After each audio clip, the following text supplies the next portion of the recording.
mengenai penyebaran Injil itu, Bang.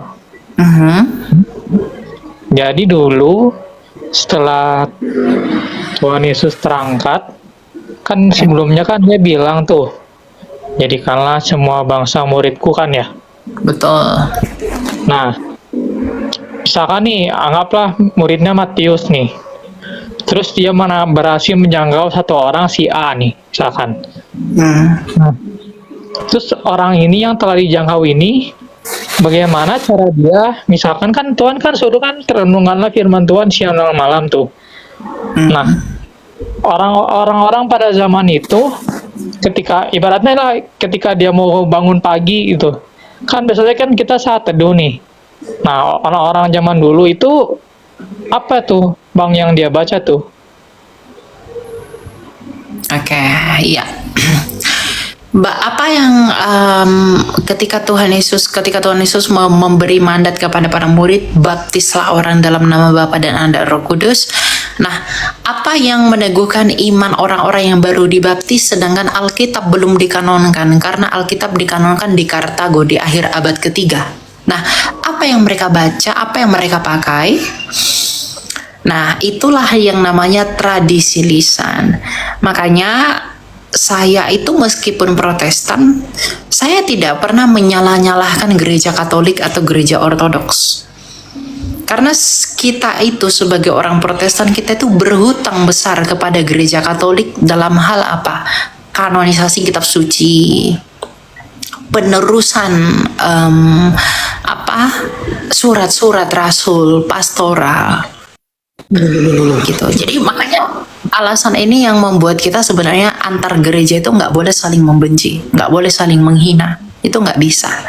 Nah, di zamannya para rasul, kamu harus mengerti, brother, Matius, Markus, Lukas, Yohanes, Injil yang tertua itu adalah Markus.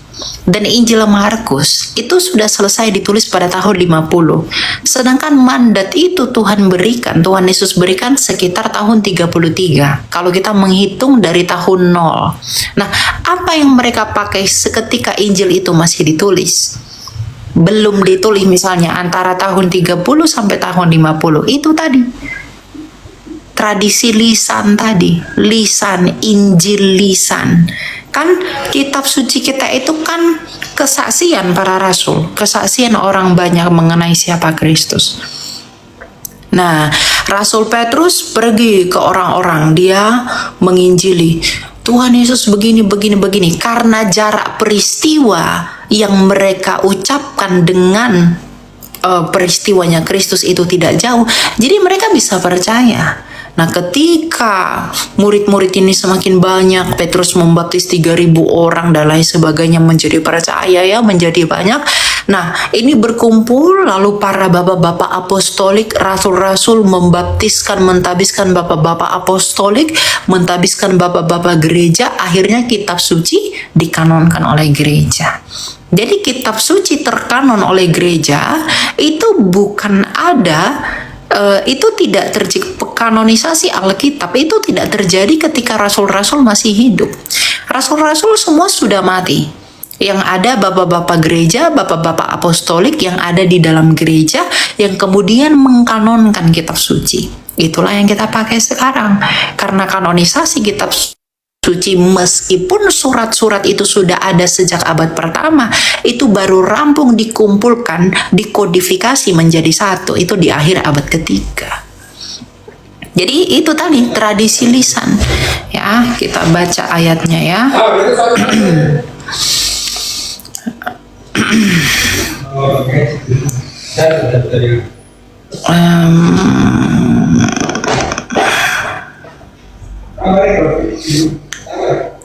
Kita lihat ya.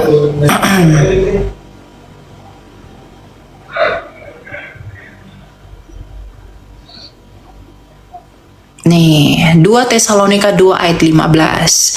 Ya, ini surat Rasul kepada jemaat di Tesalonika. Dikatakan begini, sebab itu berdirilah teguh dan berpeganglah pada ajaran-ajaran yang kamu terima dari kami, baik secara lisan maupun secara tertulis. Jadi ada pengajaran lisan, ada pengajaran tertulis.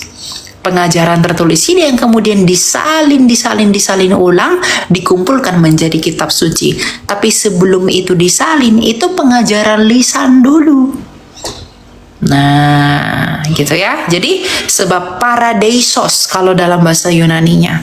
Jadi sebab itu berdirilah teguh dan berpeganglah pada ajaran-ajaran yang kamu terima dari kami, baik secara lisan maupun secara tertulis. Nah, pengajaran lisan ini kemudian dikenal oleh teman-teman orang Katolik dan orang Ortodoks sebagai tradisi suci. Begitu metodenya, ya. Bang mau nanya lagi boleh? Ya, silakan. Gini Bang, di perjanjian lama itu kan kita bisa melihat, kita tahu kan bahwa bagaimana Allah menyertai Musa, menyertai Abraham gitulah.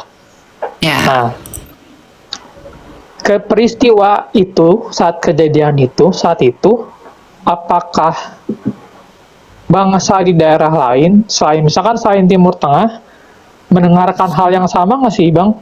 Jadi bangsa yang lain itu bisa mengetahui, oh ternyata Allah bangsa Israel itu Allah yang hidup gitu.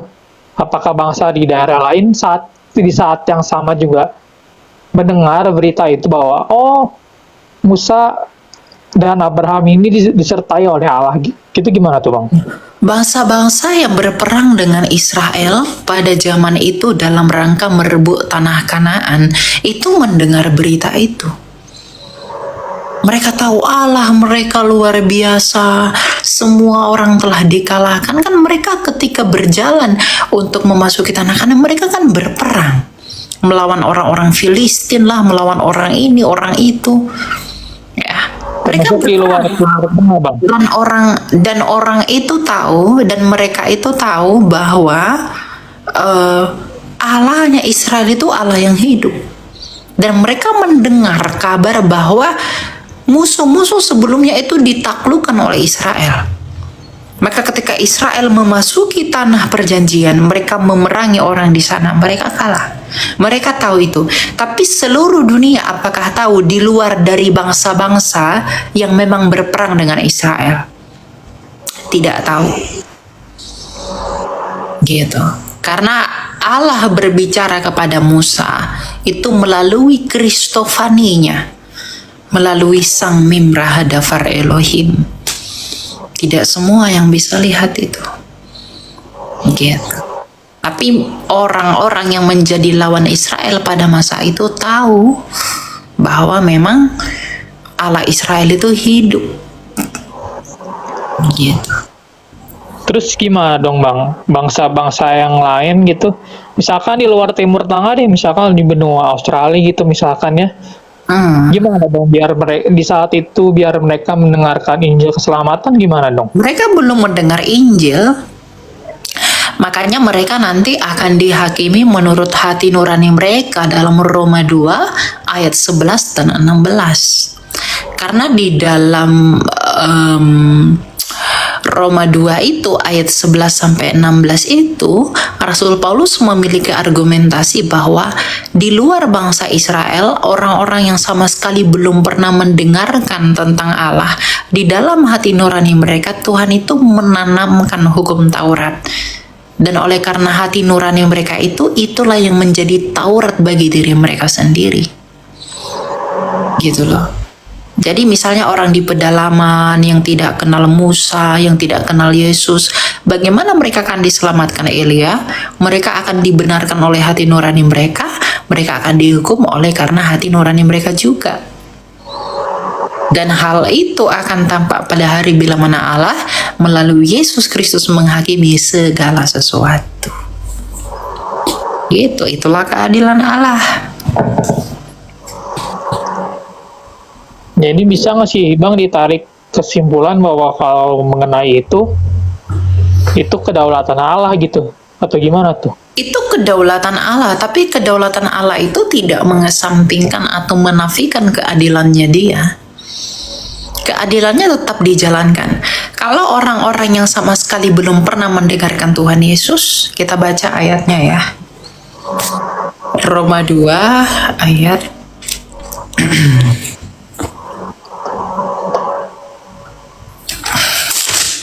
ya.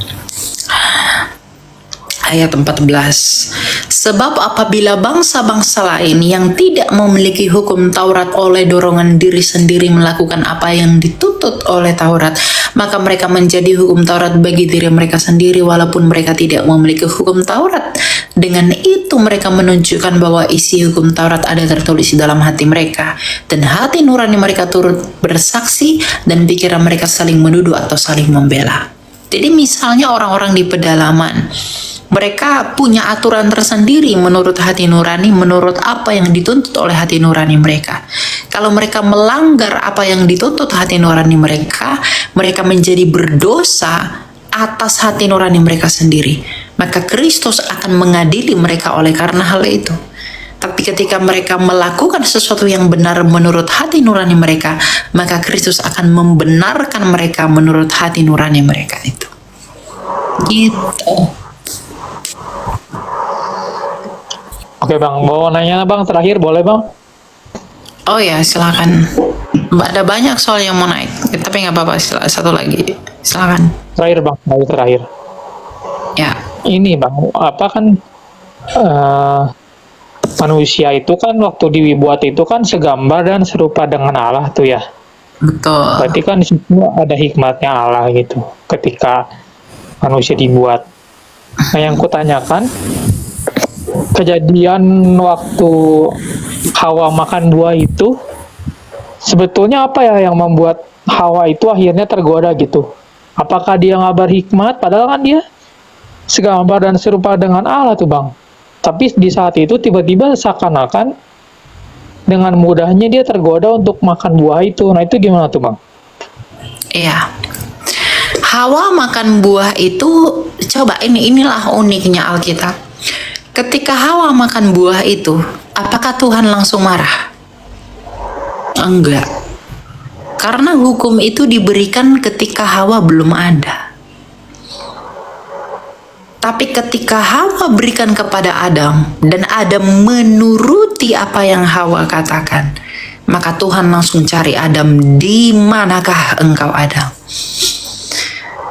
Jadi ketika Adam makan buah itu, baru Tuhan marah. Ketika Hawa belum. Ya. Jadi Hawa sebenarnya makan buah itu apakah dia punya hikmat? Dia punya hikmat, brother.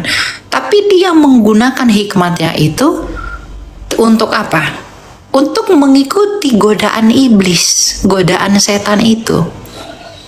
Tetapi ketika dia yang tergoda dengan setan itu menggoda kembali Adam, di mana Adam telah mendengar hukum dan larangan itu, maka Adam menggunakan kehendaknya untuk melawan perintah Allah dengan memakan buah itu. Maka mereka menjadi berdosa. Makanya Rasul Paulus berkata, oleh karena satu orang, semua orang telah menjadi berdosa, tapi oleh karena satu ketaatan Kristus, kita memperoleh pembenaran. Poinnya di situ. Jadi Hawa itu karena memang tergoda dengan godaan si setan itu, dengan banyaknya bla bla bla bla blanya, dan Hawa itu tergodanya dengan kehendaknya sendiri. Nah, ketika Hawa yang tergoda memberikan buah itu kepada Adam untuk menggoda Adam memakan buah yang sama, sedangkan Adam sendiri sudah diberitahu hukum, maka Adam yang sudah diberitahu hukum itu menggunakan free will-nya untuk melawan hukum yang telah Tuhan beritahu kepada dia.